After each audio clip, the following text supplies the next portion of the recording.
como nasceu a Alura.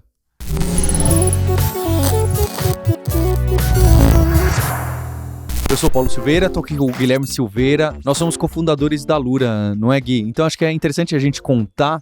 A história sempre pedem pra gente. Acho que tem uma trajetória bem bacana. Poucas pessoas sabem que isso vem de anos e já será de décadas. A Alura começa muito antes, não é, Guilherme? Antes dela ter esse nome, antes de ser uma plataforma que tem esse foco online, em comunidade, a gente nasce de uma escola de computação que tinha paredes, tijolos e computadores na época de tubo, né? Não sei se você lembra. Os computadores eram aqueles monitores, não era LCD, era aquele tubão, era um Sync Master da Samsung de 17 polegadas. E a gente começa com 6 computadores, porque a gente gostava muito de uma das tecnologias que a gente desenvolveu quando você foi trabalhar na Alemanha, não é? Você trabalhou durante 2 anos com Java lá na Alemanha. E aí, quando você voltou, eu estava trabalhando na Oracle, na Sun, que era a dona do Java, né? Criadora do Java e que era consultoria e cursos de Java.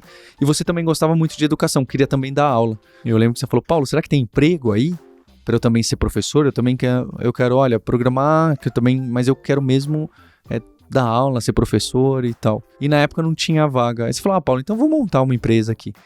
E aí a gente começou a dar volta no quarteirão de casa para ver onde que dava para alugar uma sala de 36 metros quadrados. E foi aqui, né, na Rua Vergueiro, em São Paulo, que a gente encontrou, conversou com uma corretora, a gente alugou e a gente montou uma salinha dessas com 6 computadores e um corredorzinho ali para ter um atendimento. Éramos, acho que umas 4 ou 5 pessoas. O que é curioso é que ela nasce com o nome de Kaelon e com ensino presencial muito forte em Java, porque nessa época, em 2004, olha só, em 2004, essa coisa de você precisa programar, aprenda a programação, etc., não era tão difundido.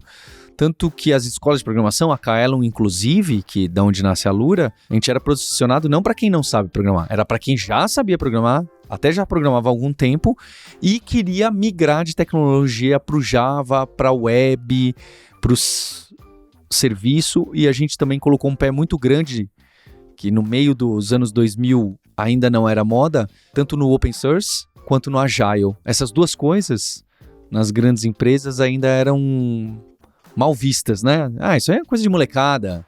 O Paulo e o Guilherme gostam de fazer essas coisas. Isso aí não vai dar em nada. Tinha amigo nosso, colega nosso da faculdade, lá na USP, que falava, não, isso aí é modinha, vai passar esse negócio de open source, esse negócio de Agile. E deu no que deu, né? Acho que certamente a gente acertou completamente sem querer, é porque a gente gostava. Eu lembro disso, não é? As empresas ensinavam e eram muito fechadas em relação à ferramenta. Não, só pode ensinar com as minhas ferramentas, né? Até a Microsoft, que hoje em dia é completamente aberta, naquela época é só no Windows, só as minhas ferramentas, nada aberto, nada de outra plataforma para integrar. E a gente não gostava disso. A gente queria usar todas, até uma vaidade, né? Quero usar todas as tecnologias, quero fazer tudo. E ter muito aberto, ter tudo interconectado. Era a época que a Apache estava crescendo. Não a Apache só como servidor, mas como esse repositório de projetos open source. Então é interessante que eu e você pegamos, né, esse mundo mudando do tudo fechado, plataformas fechadas, lock-in, né, travas, ninguém sabe como funciona, tudo caixa preta, para código aberto, para Agile, para APIs, para wikis, para mecanismos colaborativos, e o software passou a ser desenvolvido por times maiores, né? Acho que a grande mudança nos anos 2000, 2010 foi que basicamente todo software deixou de ser é o Guilherme que cuida desse software aí. Não, agora é um time de 10 pessoas, é um time de 100 pessoas. A partir do momento que você tem um time de 100 pessoas trabalhando num projeto, você precisa de mais de uma tecnologia. Não é à toa que a gente foi do Java para o C#, para o Python e especialmente para o JavaScript, para o front-end. A gente começou a abraçar várias tecnologias na escola e o Rails, né, que também pegou essa onda. Então, eu vejo que a gente cresceu junto com essa maturidade do mercado. O mercado começou a enxergar que precisava encarar tudo com uma cabeça mais aberta. E eu vejo que a gente também passou a encarar. Então, a gente fez essa trajetória na Kaelon. E eu lembro, e aí você pode contar para mim se foi um pouco diferente, em 2010 para 2011 você fez a provocação para mim. Você falou, Paulo, a gente está crescendo, a gente já era uma empresa com umas 50, 60 pessoas, no Rio de Janeiro, Brasília e São Paulo. Aí você falou, vamos fazer também online. E aí a gente caiu naquele dilema da inovação, né? Que o pessoal fala muito de transformação digital. Falou, não, se eu for para online, primeiro, qualidade ruim, ninguém tem banda larga, celular, smartphone vendo vídeo era uma piada, era só... Ainda os top de linha são raros, mas naquela época ninguém tinha. Então tudo jogava contra. E aí quando a gente lança a Kaelo Online, que logo em 2013 a gente cria a marca Alura para substituir Kaelo Online, a gente só cria com os cursos satélites a Kaelo. Só cursos pequenos. Eu lembro que tinha coisa de Reflection em Java. Design Patterns. Tinha alguma coisa de Agile, tinha também de integração contínua. IVRaptor também. 4 ou 5 primeiros. A gente lança 5 cursos satélites, é o que a gente tinha, porque a gente tinha medo de canibalizar. E aí depois de um tempo que a gente vê que a plataforma começa a crescer e fala, não, peraí, tem gente que gosta, dá sim para fazer algo legal no online. Aí a gente cria uma marca nova, a gente queria alguma coisa em latim, porque Kaelon também é latim, a gente queria alguma coisa de Alumni não tinha o domínio, eu fui digitando ali, até cair em Alura, então foi aleatório. A gente queria uma marca porque a gente queria deixar claro o que faz, né? O call to action, né? A mensagem era, olha, aprenda de uma maneira online, colaborativa em uma comunidade. Em algo que é mais do que curso, né? A gente sempre quis se posicionar, que nem a gente aqui, né? Eu tô tentando pensar o que a gente é, e a gente sempre põe, né? Uma plataforma, uma comunidade, eu acho até que para usar uma palavra bonita e da moda, é um think tank, não é? Nós somos uma equipe, um grupo que é muito maior do que esse grupo e que organiza ideias, elabora ideias para criar conteúdo e para transmitir essas ideias para outras empresas, para a comunidade. E eu acho que a Alura faz bem esse caminho, né? Exponencial para chegar até onde a gente está hoje.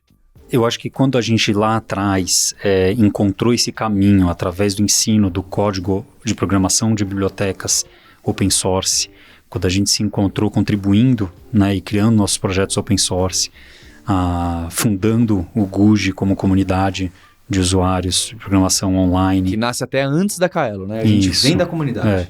Eu acho que tudo isso, claro, é uma sorte, mas essa sorte ocorreu porque era o local onde a gente era aceito. A característica desses grupos é essa abertura, né? Então, a comunidade open source, ela está aberta para seja lá quem for. O projeto open source tem seus problemas. Todos os grupos têm seus problemas, mas...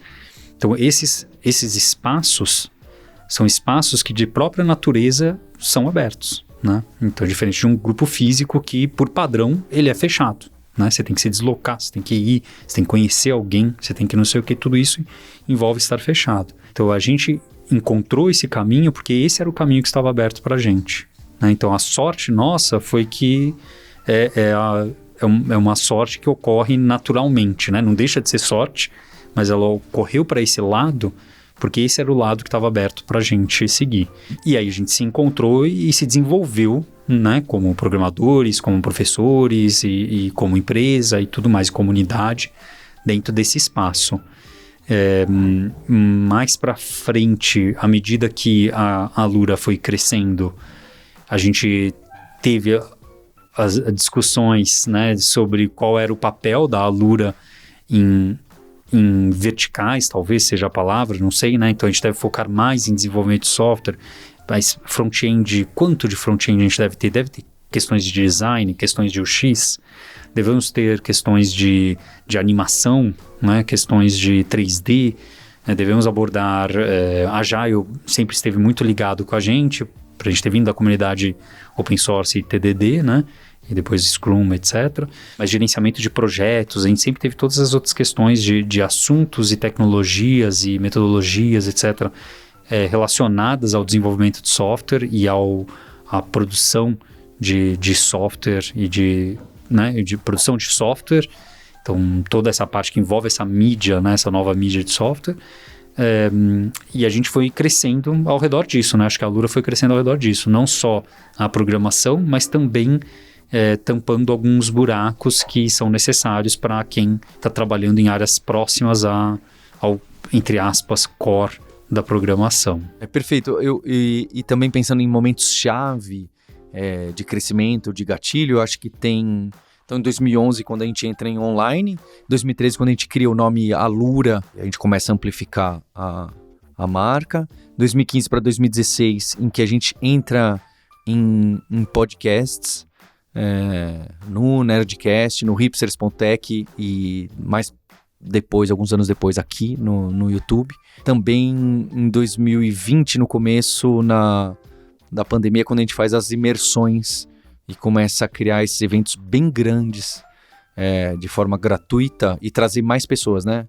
Essa inclusão para mostrar que as pessoas são capazes, o que dá para fazer. E eu acho que o que é o nosso guideline, eu acho não, né? Como a gente enxerga é que os próximos momentos da história da Lura vão ser focadas no resultado dos alunos e das alunas. Então, fazer essas pessoas conquistarem o que elas querem através de prática, portfólio, colocar o código no ar, colocar o projeto no ar, colocar o produto no ar. Então, tanto que ali a gente tem a página da alura.com.br/depoimentos, que a gente junta o que essas pessoas estão fazendo. Eu acho que o drive nosso é exatamente essa direção. É fazer essas pessoas realizarem cada vez mais e mostrarem o que elas estão fazendo. Para poder praticar, para poder estudar, para gerar essa troca, para um dia estar aqui conversando no hipsters.tube, como a gente já trouxe alguns Alura Stars. Então, eu acho que isso é forte, né, em pedagogia, que a escola tem que quebrar os muros e ir para fora. Então, eu acho que a Alura é muito maior do que essas 400 pessoas que fazem parte hoje, e do que os nossos alunos e alunas, porque a gente transborda e a gente leva, não necessariamente conhecimento e tecnologia, mas a gente leva o espírito de tech para fora, para resolver problemas da sociedade, da humanidade, da empresa e para chegar no usuário final, né? Que a gente quer trazer mais conforto para as pessoas, a gente quer criar e trazer essas coisas para as pessoas. Então esse vídeo é para você que colabora aqui na Lura, essas 400 pessoas que fazem isso acontecer, né? Porque não sou só eu e o Guilherme, muito pelo contrário. É o trabalho de muita gente envolvido e eu queria que você que está assistindo deixe seu comentário, falar como que a Lura impactou sua vida, é sempre reconfortante para a gente ver. Vamos deixar de easter egg alguns comentários, alguns depoimentos e alguns tweets que vocês mandam pra gente. Obrigado pelo like, pelo subscribe. Até a próxima.